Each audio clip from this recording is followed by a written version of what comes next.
کیا کبھی آپ نے محسوس کیا ہے کہ گھر میں پیسہ تو آتا ہے لیکن پتہ نہیں کہاں چلا جاتا ہے؟ ایسے لگتا ہے جیسے کچھ دن پہلے ہمارے پاس بہت پیسے تھے اور کچھ دن بعد لگتا ہے کہ ہمارے جو ہیں وہ پیسے بالکل جو ہے وہ ختم ہو گیا۔ السلام علیکم جی ایوری ون، آج کا ٹاپک جو ہے وہ بہت امپورٹنٹ ہے۔ سوال یہ کہ رزق میں کمی کیوں آتی ہے؟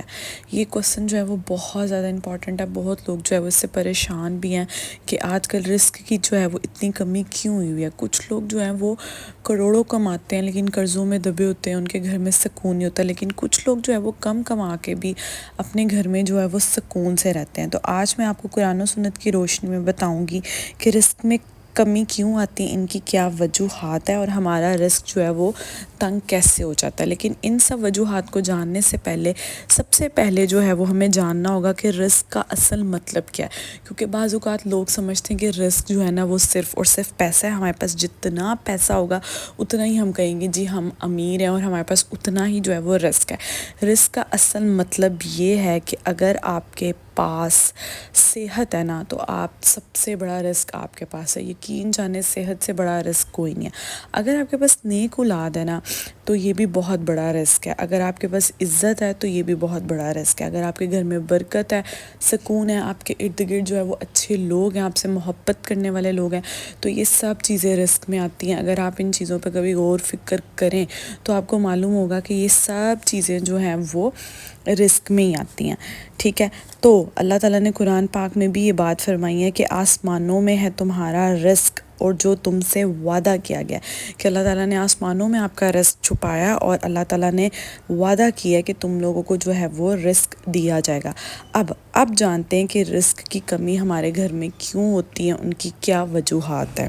اچھا، سب سے پہلی وجہ رزق کی کمی کی پتہ ہے کیا ہے؟ گناہوں کی وجہ، ٹھیک ہے۔ جب آپ گناہ کرتے ہیں نا تو آپ کا رزق کم ہوتا ہے۔ نبی کریم صلی اللہ علیہ وسلم نے یہاں تک فرمایا کہ جب بندہ گناہ کرتا ہے تو اس وجہ سے اسے رزق سے محروم کر دیا گیا۔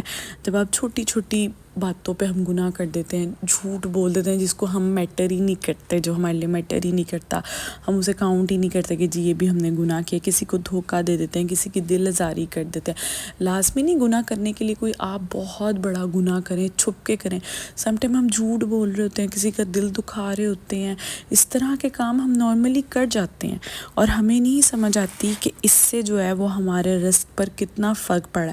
اللہ تو ناراض ہو رہا ہے اور اللہ تعالیٰ نے واضح بھی فرما دیا ہے کہ جو بندہ گناہ کرتا ہے اسے رزق سے جو ہے وہ محروم کر دیا جاتا ہے۔ تو اس لیے ان چیزوں سے جو ہے وہ پرہیز کریں، چھوٹے چھوٹے گناہوں پر غور کریں کہ ہم ایسے کون سے گناہ کریں چھوٹے چھوٹے جس کی وجہ سے ہم پیسے کما تو رہے ہیں لیکن ہمارے رزق میں جو ہے وہ برکت نہیں ہو رہی۔ کبھی کبھی ہوتا ہے پیسے بہت ہوتے ہیں لیکن نا برکت نہیں ہوتی۔ تو کسی کو اگر آپ دھوکہ دے رہے ہیں، کسی کے ساتھ آپ برا کر رہے ہیں تو ان چیزوں سے اوائڈ کریں، چھوٹے چھوٹے گناہوں سے اوائڈ کریں۔ اللہ تعالیٰ ہمارے رزق میں جو ہے نا وہ ضرور اضافہ کرے گا۔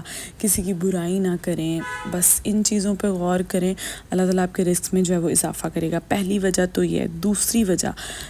دوسری وجہ کیا ہے کہ ہمارا رزق میں جو ہے وہ کمی کیوں آتی ہے؟ ناشکری کی وجہ۔ یہ وجہ بہت زیادہ جو ہے نا ہم نارملی کر جاتے ہیں، ہم چھوٹی چھوٹی چیزوں کو اگنور کر جاتے ہیں کیونکہ ہمیں لگتا ہے کہ جی ہمارے پاس بڑی گاڑی ہوگی تو ہی ہمارے پاس زیادہ رزق ہوگا، ٹھیک ہے جی ہمارے پاس بڑا گھر ہوگا تو ہی رزق ہوگا، اس گھر میں ہمارے پاس ہی ادھر ادھر جو ہے وہ میڈ پھیر رہی ہوں گی، ٹھیک ہے، تو یہی جو ہے وہ رزق ہے ہمارے پاس، ٹھیک ہے۔ لیکن ہم اپنی چھوٹی چھوٹی چیزوں کو کاؤنٹ ہی نہیں کرتے۔ جیسے کہ میں نے ویڈیو کے سٹارٹ میں بتایا کہ آپ کے پاس نیک اولاد ہے، اگر آپ کے پاس ہاتھ پاؤں آپ کے سلامت ہیں، آپ خود چل پھر سکتے ہو، آپ کے پاس اگر صحت ہے، تو یہ ساری چیزیں جو ہے نا وہ رزق میں آتی ہیں۔ اللہ تعالیٰ فرماتا ہے اگر تم شکر کرو گے تو میں تمہیں زیادہ دوں گا اور اگر تم ناشکری کرو گے تو میں سخت عذاب دینے والا ہوں۔ تو اپنی جو ہے نا روزمرہ کی زندگی میں اللہ تعالیٰ کا چلتے پھرتے شکر ادا کیا کریں۔ یقین جانیں میں 1 مہینہ بستر پر پڑی تھی نا تو میں نے کہا تھا بھائی پیسہ گاڑی بنگلہ کچھ نہیں ہے، سب سے بڑا رزق، سب سے بڑی پاور جو ہے نا وہ آپ کے پاس آپ کی صحت ہے۔ تو ہمیشہ جو ہے وہ اللہ تعالیٰ کا شکر ادا کریں۔ تھرڈ چیز جو آتی ہے وہ رشتہ داروں سے جو ہے نا وہ قطع تعلق ہونا ہے۔ نبی کریم صلی اللہ علیہ وسلم نے فرمایا کہ جو چاہتا ہے اس کا رزق وسیع ہو اور اس کی عمر دراز ہو تو رشتہ داری جوڑیں۔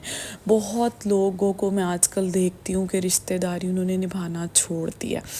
اس ٹاپک پہ نا ہم کبھی الگ سے بات کریں گے کہ آپ نے رشتہ داروں سے جو ہے نا وہ حسن سلوک کیسے کرنا ہے اور اس کی کیا امپورٹنس ہے. لیکن ابھی کے لیے یہ ہے کہ جو لوگ اپنے رشتہ داروں سے ناراض ہیں اپنے رشتوں کو قائم کریں. ٹھیک ہے, اللہ تعالیٰ آپ کو اس چیز سے جو ہے نا وہ زیادہ سے زیادہ رزق دے گا. دوسرا لاسٹ اور بالکل آخری کہ کچھ لوگ جو ہے وہ محنت کرنا ہی چھوڑ دیتے ہیں. وہ کہتے ہیں جی اللہ تعالیٰ نے رزق کا وعدہ کیا, لیکن بھائی اللہ تعالیٰ نے اگر رزق کا وعدہ دیا ہے تو تمہیں سوچنے کے لیے دماغ دیا ہے, محنت کرنے کے لیے ہاتھ پاؤں دیے ہیں, ان کو ہلانا ہے.